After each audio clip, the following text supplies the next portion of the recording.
Let's talk about the big story from the World Bank today, warning policymakers around the world to remain vigilant because the ongoing Middle East war on top of the existing Russian invasion of Ukraine could result in a dual energy shock, the first time in decades. A new report released by the Washington-based institution says that global oil and other commodity supplies as well as prices could be impacted if the conflict were to escalate. Let's bring in my guest on this. Professor Ken Ife is a development economist and a policy analyst. Good evening. It's nice sitting there together with you in Abuja this evening for this conversation.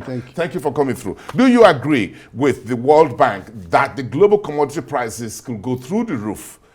To use the word of the World Bank, could be darkened if the Middle East crisis continue? Without a doubt, because you are not looking at two states like Russia and Ukraine. You are looking at the possibility that the whole of that region could be on fire. And there are so many examples.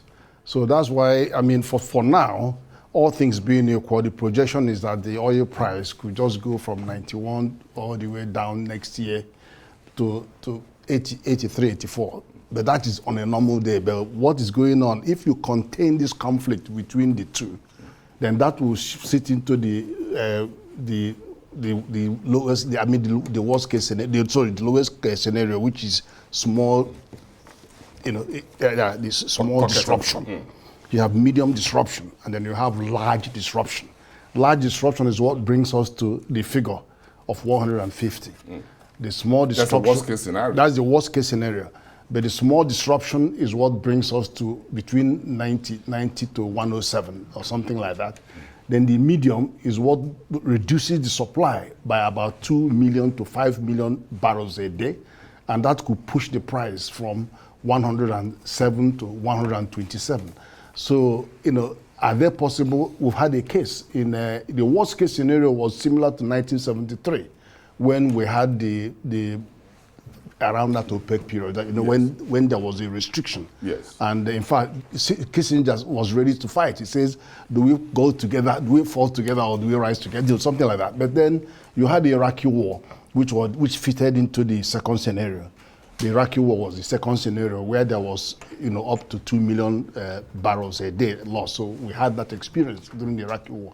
But of course, what you liken to the small disruption is Libyan crisis period, and the drop was more about just under 1 million. But the World Bank is saying that this crisis is different because we're still dealing with the disruptions of the Russia-Ukraine war. Yes, this is double whammy. Yes, and you see, when you have two situations, they could become interactive. In other words, it becomes a multiplier. So it's no longer 1 plus 1 giving you 2. It could be 1 times, and giving times whatever number. So it becomes a multiplier effect. And so this is not just about oil and gas, but you also have to deal with food insecurity that becomes the fallout. For Nigeria, at the heart of this is the German Chancellor was in Nigeria a few days ago, and of course the whole issues for Nigeria is an oil and gas producing country. What do you think the scenarios could be? We're both an exporter and a net importer of oil products, by the way. So how do we balance this? Gas provides a middle way for oil. In fact, remember, gas is the core plan for our what they call it, environmental and global. So that was plans about gas plan. Yes. And the promise of the gas is, for example, we have an ambition to do 1 million CNG, CNG gas buses, and that is one way of beginning to reduce the demand for PMS, and it's not just for power purposes, but also for transportation purposes. So gas gives us an outlet in that. And then the German Chancellor was very positive because this is something that we've been waiting to focus on FLNG type investment that will push gas. And you have a lot of vessels. Yeah, we have 1 or 2 FLNG, the floating liquefied natural gas. Smaller. We're talking about something big, investments of about $15 billion and things like that. So it's a much bigger investment. And they're rapid. Within 6 months, you've got this thing moving. You're sure this could be done? Because I'm sure what the German Chancellor wants is not the transatlantic, trans-Sahara, which would take, which will cross about 11 countries, many more years. We even have issues with the trans-Saharan because of Niger. Yes. So we can't bank on that anymore. Morocco has come and they are doing the subsea. The sub level. Yeah, Yes. that will take some time. Yes, as well. But they need the thing yesterday. So that's why FLNG is the sweetest I was option. beginning to think how quickly we can deliver, because what brought the German Chancellor here was not something that he can afford to wait 12 months, 1 year, 3 years. Definitely. I mean, 4 this years. discussion has been taking place before this new government came in. Even within our office, so we'll be having that discussion about two particular proposals, all about FLNG from Germany and from South Korea. All about pushing it. So, and they will fund everything. So that discussion has been going on. So there's But money. the There's push money. is coming There's now money from on the the- table from this Middle East crisis. So my question is, how would Nigeria make the most of it and not let a good crisis go to waste? Well, first, we have to reduce our dependence on this whole fossil fuel and PMS. And that's why investment on CNG related, which is going to use gas, methanol, which is coming from flared gas, and then bioethanol, which is renewable. So all our investment in renewable will all go to provide more alternative and more cushion and divert attention from resources from that. Then of course we need to also deal with that elephant, which is NNPC and their program. So we need to get more traction on refinery. If the refinery is not coming on, I hope it will come in by end of the year that they said. If it doesn't come in, we're going to have more pain. And hopefully Dangote refinery can come in, and hopefully more modular refineries can come in, so that we can get some benefit from these high rises in the price of crude.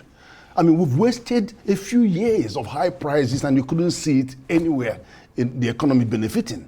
So until we get this attention, we will lose again. We're just going to see another 2 years of extremely high prices above the, and Nigeria gets nothing from it.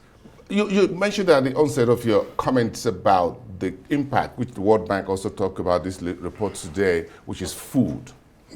So we've got food issue and we've got oil issue or energy issue. The two Nigeria is facing. So when you look about agro or food commodities, how can we be negatively impacted? And do you think the AFDB, for example, with the Islamic Development Bank and others bringing an additional $1 billion into the special agri-processing zones across 24 states in Nigeria could be a way out for us very quickly, so that when the disruptions of these Middle East crises begin to affect food exports and supplies and logistics, we could also be at some advantage? Well, it would help. It would help. But I have to tell you this. As long as Nigeria continues to be an import-dependent economy, it means that we'll continue to be exposed to that shock. And I have said it several times. We're going to be exposed to the shock. Why are we being affected by the grain supply, the energy issue around Russia? It's because Russia supplies 40% of gas to Europe. And turning down the tap means prices have gone up very high in Europe, and we are importing everything from there. So we'll carry that inflation from Europe. there, just from importing from them. So we are not producing, we are not increasing factor productivity in agriculture. We're not investing enough in mechanization. We're not investing on the food. We're not investing on value addition to be able to reduce the import. In other words, import substitution and take away a lot of the imported inflation. It's just not happening, and so we need to invest more in that area. You see, when you negotiate with Europe, they refuse to put subsidy on the table because they cannot afford to discuss subsidy or farming At home. They can't touch it. But here, we don't even reckon with it. But we are more comfortable subsidizing consumption. So we have to subsidize agriculture so that it could give us what we need to build the resilience that we need to deal with what could come out to be a conflagration in the Middle East. We will have a lot to discuss in the days ahead, but this is one report we just want to quickly touch on with you. Thank you so much for coming through. My pleasure. Professor Ken Ife, development economist out of Abuja here.